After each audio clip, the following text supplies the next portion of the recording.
So this is a little intro into solving equations when there are variables on both sides. So once again, remember that the goal is to get the variable by itself. If you have parentheses, use the distributive property to remove those, and then collect like terms to simplify, and then do balance sets and always check. So when I see that there's, so a couple of strategies. One is some people like to just put like a little line down the center so that they know they're dealing with this side and that side. So if they're doing balance sets, it's something to this side and something to that side.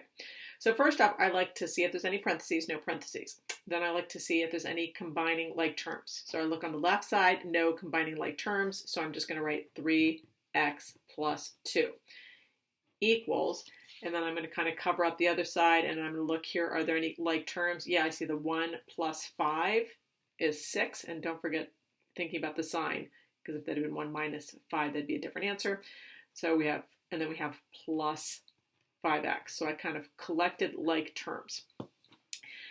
Now, then I'm going to start adding balance sets to kind of get the x by itself. So there's a couple of ways that I could do this. One, I could subtract 5x here and subtract 5x here, getting a 0 here, but then I would end up with a negative x value, a negative coefficient. And that's fine, but just some people like to avoid that because it means you have to do an extra step. So the other strategy is I could subtract 3x to both sides. And once again, when I'm doing that, notice how I'm lining up the x's and I'm lining up the x's. So that's going to make it easy to follow your work and also avoid silly mistakes. So I have 3x minus 3x, so that's a 0 pair. I have the positive 2x, I'm just going to bring down 2, bring down the equal sign, bring down the 6, and then positive 5x minus 3x is positive 2x. I ask myself, do I have the variable by itself? No, I don't. I've got this 6 and this 2 I need to deal with.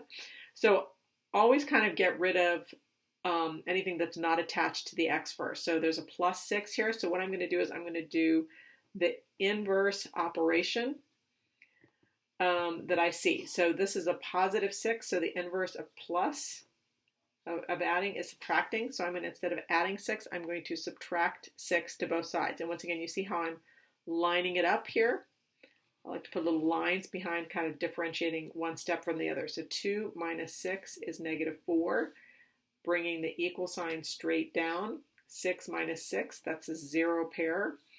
And then positive 2x, just bringing the positive 2x down. Asking myself, do I have the variable by itself on one side? No, I've got this 2. So you want to be asking what operation is there. So this is 2 times x. So in order to get rid of the 2 times, I'm going to do the inverse operation of multiplication, and the inverse of multiplication, you got it, is division.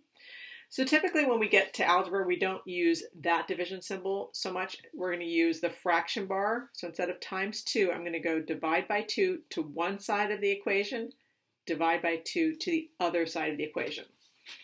And then I have negative divided by positive is negative 2, bringing the equal sign straight down, and then 2 over 2 is a giant 1. That's what we're trying to do, is we're trying to get to 1x. And so there we have it.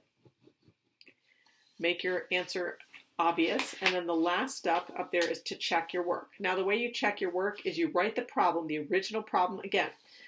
But I like to do it wherever there's a variable, I'm going to write parentheses. So I'm going to go 3 parentheses plus 2 equals 1 plus 5 parentheses 5. And then what you're doing is you're checking to see, does this answer that you got, does it make the equation true? So I'm going to put in my minus 2 to both places. So I have 3 times negative 2 is negative 6 plus 2 equals 1 plus negative 10 plus 5. And then I'm going to simplify each side. Negative 6 plus 2 is negative 4. And then on the right side, 1 plus negative 10 is negative 9 plus 5 is negative 4. Yippee, those are equal. So when the left-hand side equals the right-hand side, what that tells you is that is indeed the correct answer. If these two sides are not equal, don't force them to be equal. Go back and figure out what your mistake was, okay?